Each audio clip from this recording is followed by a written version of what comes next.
It's Thursday, T-minus 5 days. I'm emptying some stuff out of the RV, so sorry about the shaky camera. Stephanie sold our couch for much less money than we originally wanted. It's a really good couch in really good shape, but she sold it on base, so I'm going to have to make a couple trips. I might be able to fit them both in there. I'm going to try, but I got to get everything else out of the van first. So that's exciting. Dad came up yesterday, and when he came up, I gave him the Cabrillo. We hooked that up this morning. I mean, it's raining. It's not super cooperating with us getting out of the house in 5 days. It's supposed to rain today and tomorrow. Probably won't rain anymore today, but it will rain some more tonight. I've almost fixed everything on the house, so that's good. All that's left is the stuff underneath the house, which I will attempt to start working on. If not this afternoon, then I will go under there tomorrow. I got to cut some stuff out. It's real. I'll take some photos underneath once I get maybe a little video about what I'm going to do. We had a contractor come out, really nice guy, his name's Vincent. He's just slammed. He said he might be able to get to it this weekend.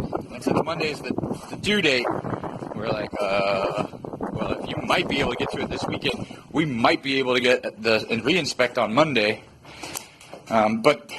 So there's this idea that we might have to ask for an extension on escrow for a few days to finish getting out.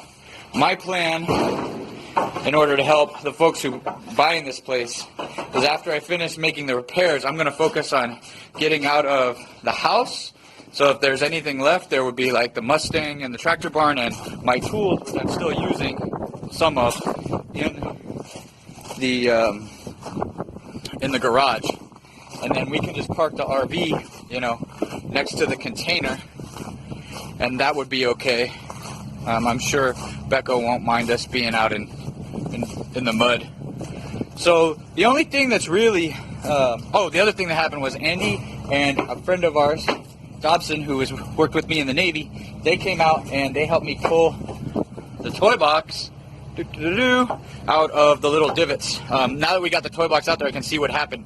We loaded it with so much stuff during the showing process that it sank into the ground and created its own little chocks/divots.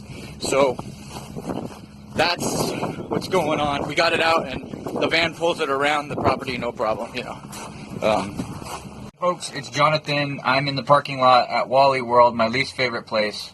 I guess maybe when we start staying at these on the drive up, there'll be a little bit more acceptance. But we had a couple things happen. First, I just finished delivering the couch to the girl who bought it on base, and I'm really, really tired because I loaded it by myself. Stephanie thought I was an idiot, and I was.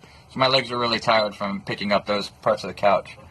But I'm glad that somebody bought it and that we don't have to pack it out.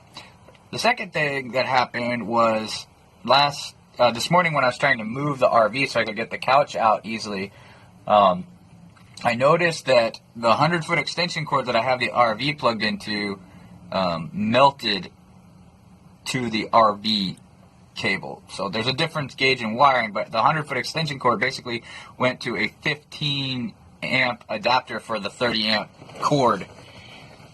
And I thought that this whole thing was plugged into a 15-amp breaker, so that if we were ever pulling more than 15 amps, that breaker in the house would die. But apparently this breaker is like a 20-amp breaker or something like that, because we drew enough power at some point to melt the connector. So that was disappointing because I had to figure out a new place to plug in. So that's the first two things. The third thing that happened was when I tried to start the RV, it wouldn't start again.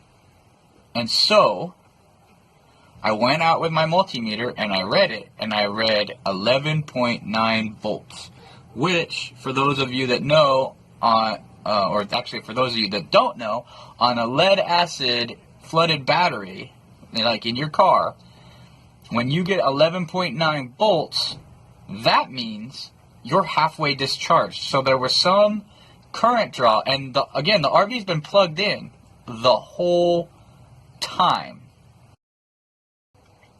That's all a big bunch of boo.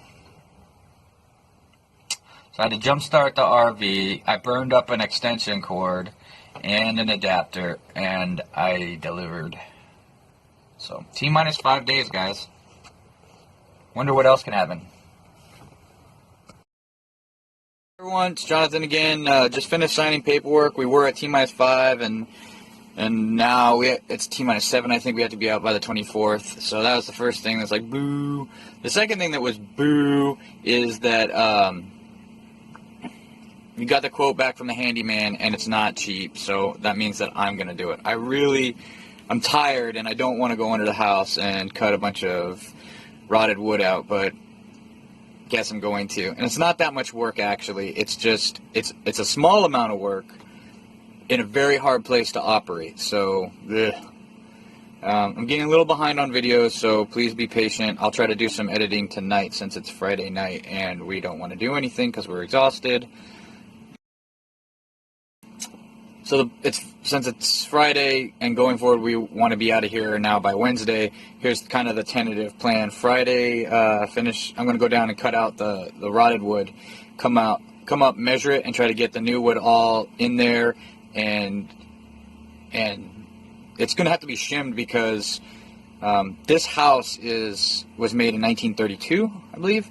And in 1932, when you said I need a 2x4, the 2x4 actually was 2 inches by 4 inches.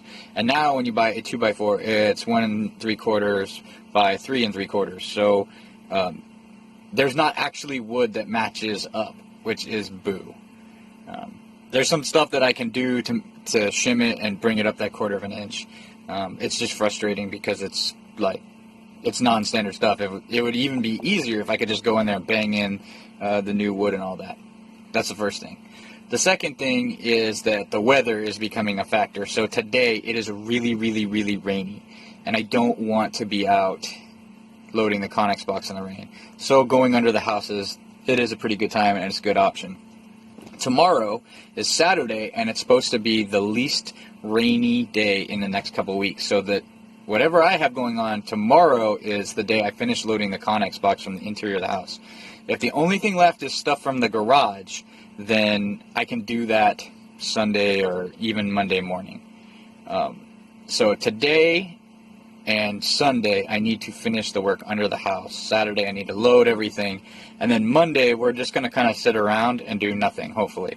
If there's anything left to do Monday, it will be like working on the trailer, the Lido trailer, and possibly getting the Mustang running, because that's really all that will be left. Tuesday, there should be nothing, and I should just watch the pest guy come out, re-inspect the stuff that I repaired, and God willing, there will be nothing that I missed on the pest report, and he will not find anything else. And then Wednesday morning, we will get on the road and leave. If that falls through, we have like another 4 days or 3 days after that we could be up here. So that's where we're at. We went from day 5, or T-minus 5 down to T-minus 7. So not great news, but there is a little bit less pressure off now because we definitely have enough time to finish everything. We'll just see what happens. So I feel really bad because we don't want to delay the buyers. We really, really don't want them to think that we're playing shenanigans. We want to go. We just can't do it right now. So that's what's going on. I'll talk to you guys later.